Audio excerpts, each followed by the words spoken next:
Hello，大家好。我今次想分享嘅係由2年前我癌細胞由乳癌開始擴散到成個上半身好多地方，甚至係半年前我已經俾癌細胞侵蝕咗我胸椎、腰椎好多節，甚至亦都有好大量腹水，兩隻腳都灰晒，好多青筋湧現，都知道好接近死亡關口。咁我想分享翻點解我中間做咗咁多自己作出嘅選擇，係究竟係點樣走出嚟嘅？大家好，我係阿 Jean。咁今次點解想再分享多少少呢？因為其實中間呢個過程唔容易。我由2年前開始，醫生已經話我係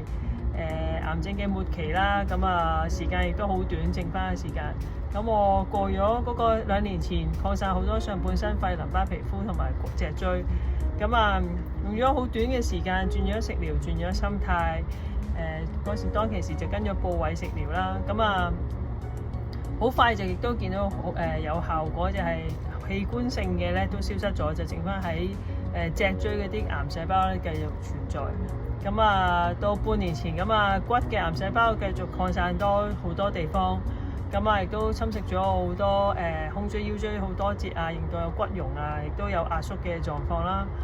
我亦都行唔到啦，有大量腹水啦，亦都要起居飲食全部要人照顧啦。亦都知道嗰陣時好接近呢個死亡嘅關口啦，咁樣。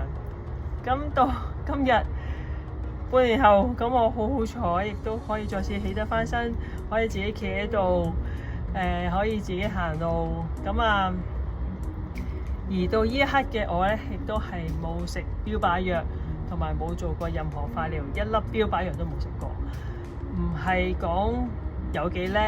而係講今次好想分享係點解我一直以嚟講正面嘅態度啦，要聽自己內心聲音嘅選擇啦，要改變自己心態呢。我想再講下點解我中間嘅心路歷程，而我可以今日仲係繼續企喺度。其實我一直以嚟咧都唔係一個好有主見嘅人嚟嘅，我不嬲都係好聽人講啊，會遷就人為主。我實在去到嗰陣時候咧，經過咗我沉澱完、消化咗成件事之後咧，我就係有種感覺係，我真係要為自己選擇自己想行嘅路，冇理由去到依刻我已經去到尾啦，我都仲係為咗人哋開心而做選擇，即係等於佢哋想我做標靶藥，想我食標靶藥，想我做化療，但係我真係 feel 到我內心聲音唔想啊。嗰陣時候，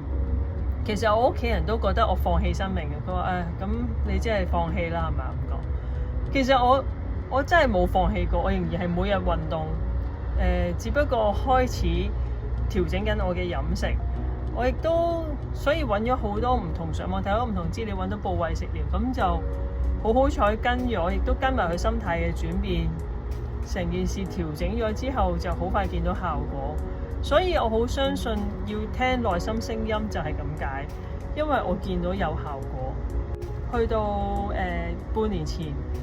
我已經好嚴重，係咪又喐唔到，要一直起居飲食全部人要照顧，甚至見到腹水。好多時候我哋都聽過有腹水都應該係要拜拜之前嘅一啲身體嘅症狀啦，係咪？我亦都見到自己已經好大量腹水，跟住隻腳又灰晒，啲青筋現晒，啲血絲都每日都係腫嘅咁樣。其實我真係知道自己好貼近呢個死亡關口，而我明白咧，其實咧好多時候咧，大家會有種內心恐懼。試問我梗係都會有嘅。如果我用理智、用腦袋去分析嘅時候，我點會冇呢？因為我見到自己咁嘅症狀。如果我仍然唔聽好多專業人嘅意見啊，我係咪會死？我係最快面對死亡嗰個人添。所以其實你話點會唔會有內心嘅恐懼呢？係一定會有。但係我想講嘅係內心嘅恐懼就係正因為你用咗腦袋去分析，所以你會有驚，因為你自己分析完，你覺得有利弊有好壞嘅分別，你覺得邊樣有益處？但係嗰時嘅我仍然覺得唔係，即係我仍然我已經因為我之前見過有效果，所以我去到半年前嘅時候，其實我仍然好堅持自己內心嘅感覺。我只可以知道我唔知點行啊，因為我已經冇路行，我又唔係唔乖或者各樣嘢到而家到半年後，我又企得翻身，仍然可以同而家錄影話俾大家聽嘅時候，我覺得呢一個只不過呢一個經歷只不過係屬於我人生被安排咗嘅一個體驗。咁所以我好得翻嘅時候，我又可以再次分享俾大家聽。你堅持你嘅內心聲音，就係起碼你知道嗰個選擇係屬於你。我從來冇講過，甚至我啲 friend 話你只要你相信標靶藥係對你好，你咪食咯，冇問題嘅。我只係講緊你要相信自己嘅聲音，嗰個選擇唔係經你腦袋去講，同埋最緊要最大一樣嘢就係你一定要改變自己嘅心態，改變自己嘅生活。冇可能就咁聽自己聲音，跟住就會好返。唔係，你要配合嘅成件事就係跟住我咪食得健康咯。因為你身體有病，除咗你飲食問題之外，就係你嘅生活態度問題。好似我咁樣，我其實呢件事都會改變咗自己好多好多唔同嘅執念，唔同自己嘅觀念都好，我都改變咗好多。所以呢一樣嘢亦都係必須要改變。但係起碼你哋親眼見到我冇食標靶藥，冇做化療，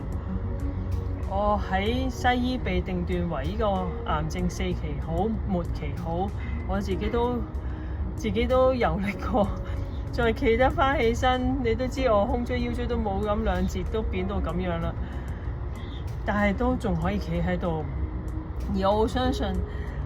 我之後嘅 CT scan 嘅報告一定會係有好大嘅進展。咁我只係好想分享係，雖然我而家未有 black and white 去證明呢件事，但係至少你見到我冇即係冇 black and white 啫。但係我而家我身體狀況，你哋都有親眼見到呢一個嘅改變，所以我好希望大家會明白。我知有病大家都係唔會唔開心，但係真係改變自己嘅態度，改變一次，全身去改變自己所有嘅嘢，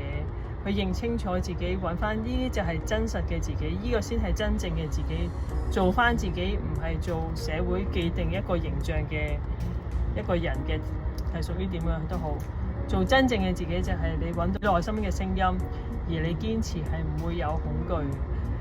如果你因為驚而唔做，唔敢離開自己嘅 comfort zone， 就係咁，你就會失去咗你自己。呢個係好重要，所以做真正嘅自己，做自己。我覺得今次好真正呢2年話咗俾我聽，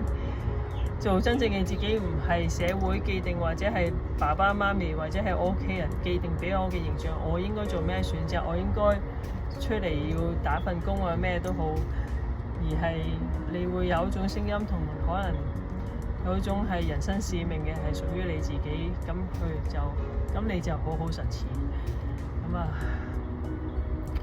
Cancer 係一個考驗啊嘛，我都會希望我7月5號嘅報告可以真真正正話俾大家聽，再 support 到呢件事，但係至少大家有眼見，我仲係越嚟越好㗎，大家都要加油啊！下次見。